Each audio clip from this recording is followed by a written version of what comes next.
John. Welcome to the Irish National Caucus Zoom meeting. I am Barbara Flaherty, the Executive Vice President of the Irish National Caucus and a judge of the World Peace Prize.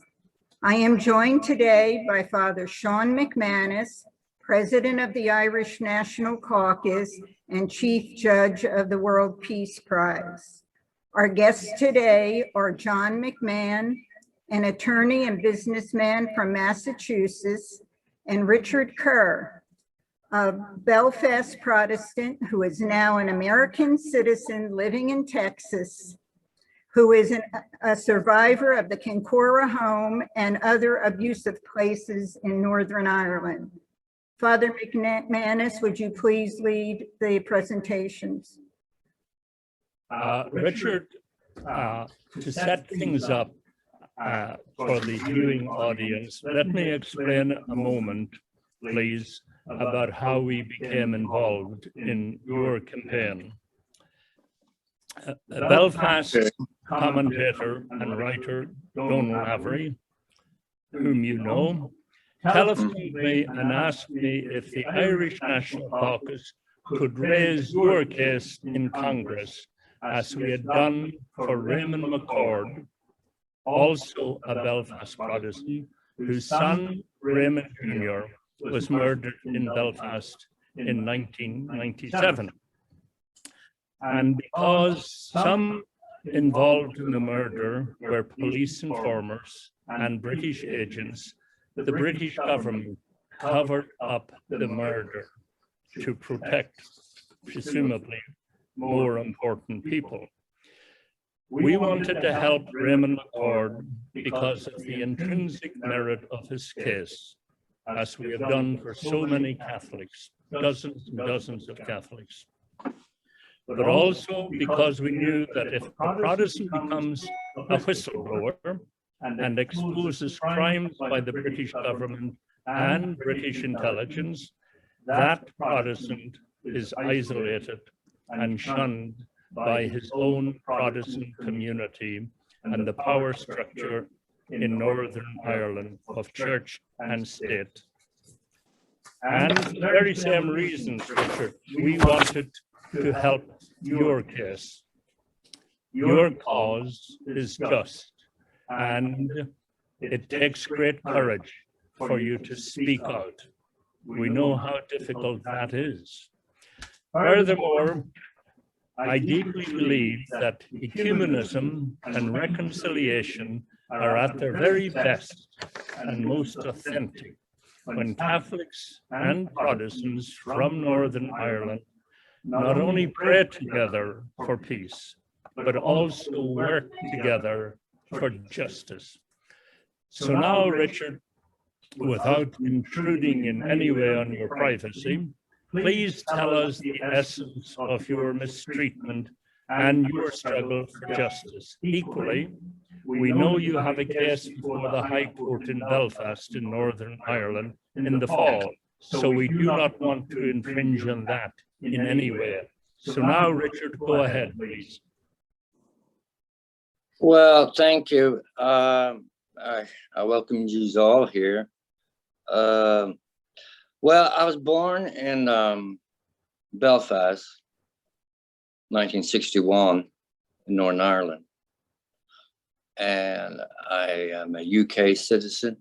I've become an American citizen.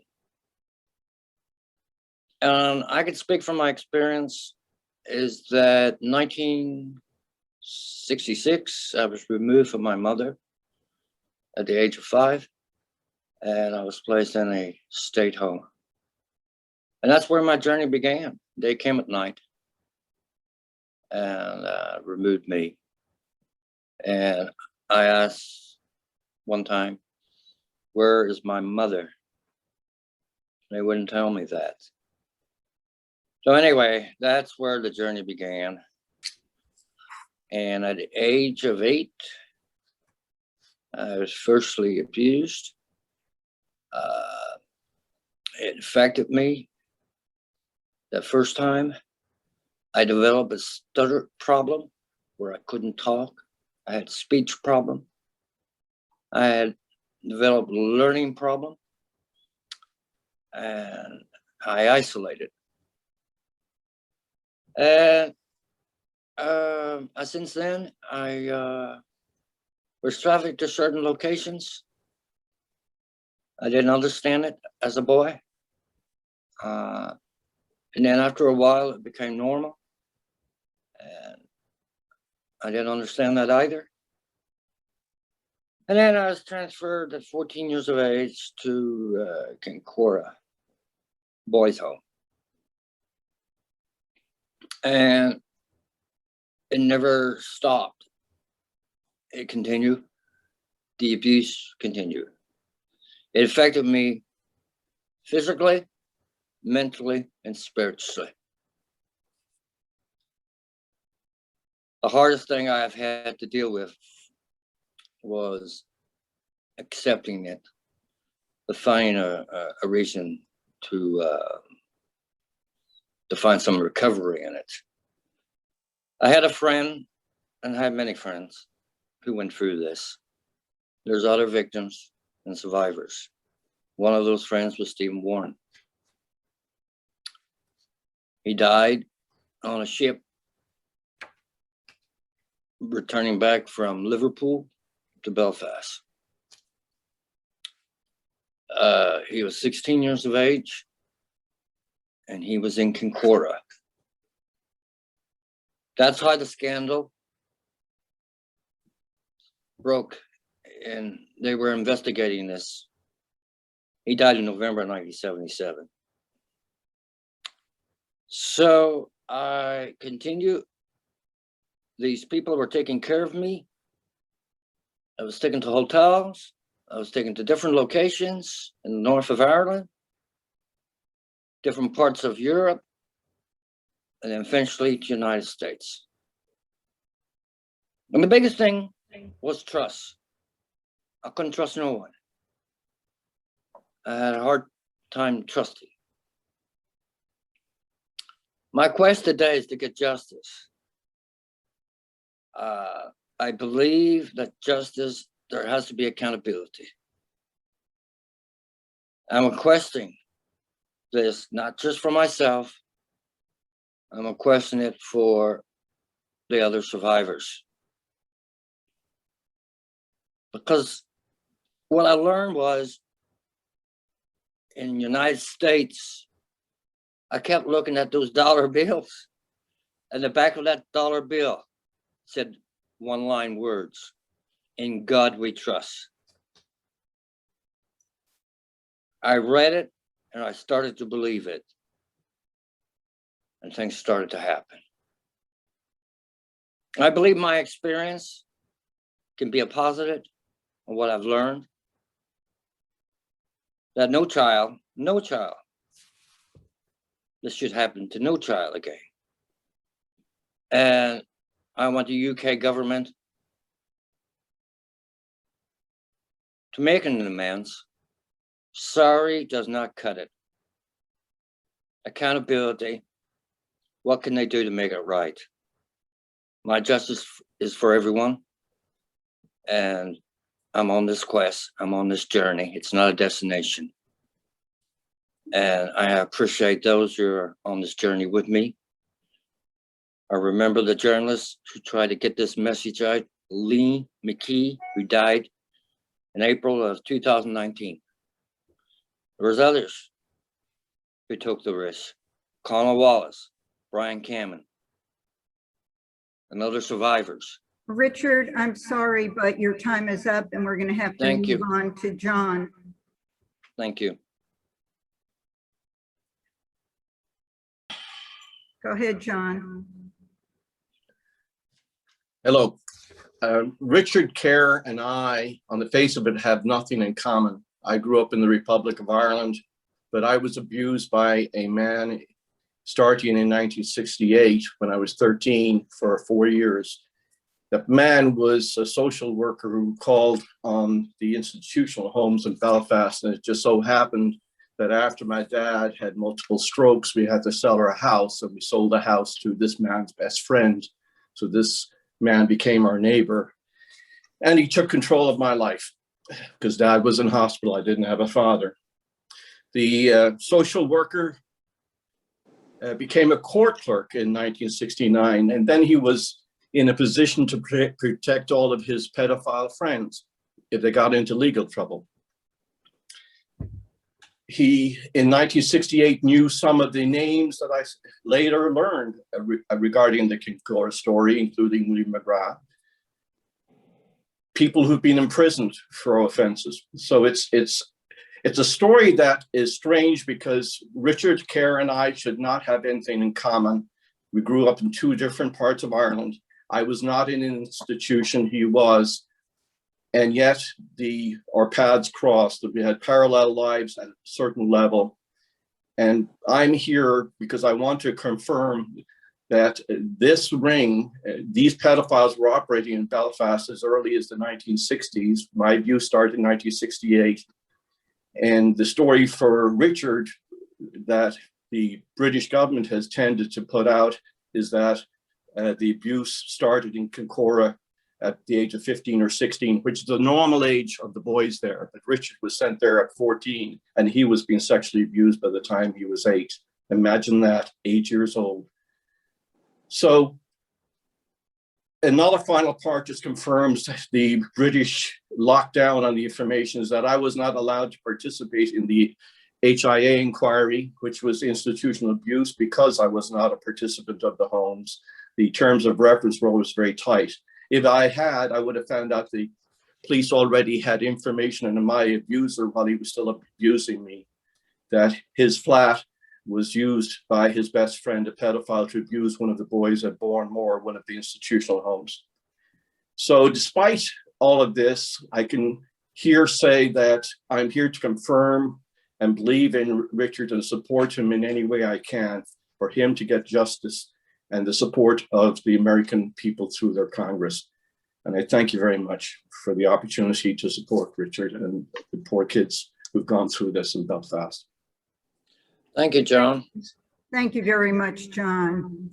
The Irish National Caucus continues its campaign to raise the case of Richard Kerr before Congress. And we are proud to help Richard Kerr, a Protestant from Belfast who is now an American citizen. We look forward to Richard's own Congressman, Representative Colin Allred from Texas 32nd District, to show strong support for his constituent Richard. And we look forward to support from John's Congressman, Stephen Lynch of Massachusetts 8th District, and from his former Congressman, Richie Neal of Massachusetts 1st District. We also look forward to support from the Human Trafficking Caucus, co-founded by Congresswoman Carolyn Maloney, a Democrat from New York, and Congressman Chris Smith, a Republican from New Jersey. We ask all people to join our Irish National Caucus campaign, getting all members of Congress to stand up for this American citizen.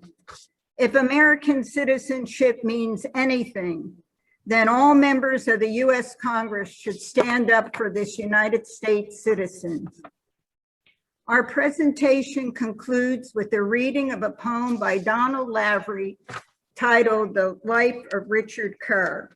And to quote Donald, "My inspiration for this poem springs from my involvement in the heroic and admirable campaign of the Irish National Caucus to raise the case of KINCORA, Richard Kerr, and the United States Congress. I pray my words will help to inspire members of Congress and Irish Americans to rally to the caucus's justice for Richard, a Belfast Protestant who is now an American citizen and who has been horribly mistreated by successive British governments and British intelligence. And as Father McManus always says, God bless America and God save Ireland.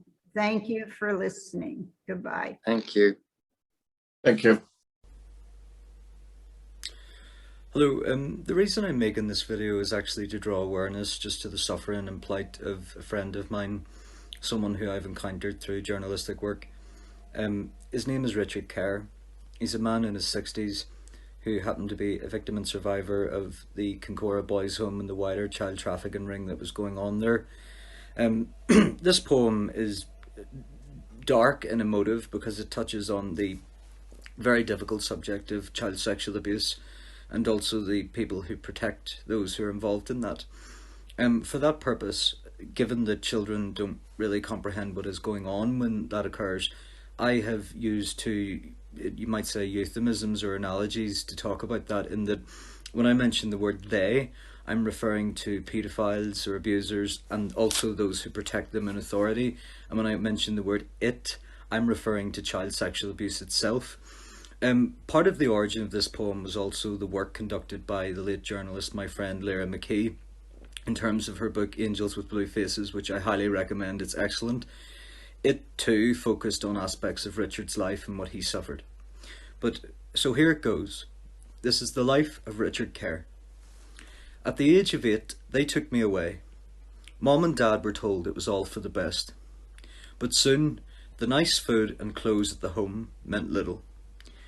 As each night, I hugged my teddy bear, while praying it would finally stop. But it never did, and God failed me always. Those men told me they cared, and bought me gifts at times to sweeten the sour despair. My life became their object, my pain their satisfaction, and I, a mere plaything of the night. When the teachers noticed the bleeding and the anxiety, a doctor then told me to trust him, and naively I did so. He had me undress while he sweated with glee. Each photograph he took felt like a knife through my innocence. Yet all in all, they were just timeless souvenirs for him and his friends. Things certainly got worse before they got better, when suddenly I found myself lingering the grounds of KINCORA House. It was a boys' home, they said, where they would look after me with affection. Mr. Mains gave me whiskey and even told me he loved me. Then it got worse, much, much worse. I was sent to big houses, bearing statues of angels, but where was God or my teddy bear, as they vultured upon my body, like hounds to a young fox? Nobody will believe you, Richard, my friend did chant, as we cried ourselves to sleep. Others told me it helps not to talk about it. Deep down, I just wanted my family back. I wanted the nightmare of it to finally be over. Off we went yet again, to strangers' houses in Sligo, London, Rome and Vienna. Their suits all seemed so new, with cars and gold watches I only had seen in movies. They told me they would look after me, whatever that meant. Then one day, the police and authorities finally came. They shut down that haunted place I once had to call home. It was too little too late for so many. The scars ran deep when they had told me they would sort everything out. But I was left with nobody. Now a boy trapped in a man's body, to carry that cross forevermore and bury the shame they had induced. So many times I just wanted not to wake up. But Stephen Mooring and the other boys need me. They need me to tell the world about it. Thank you.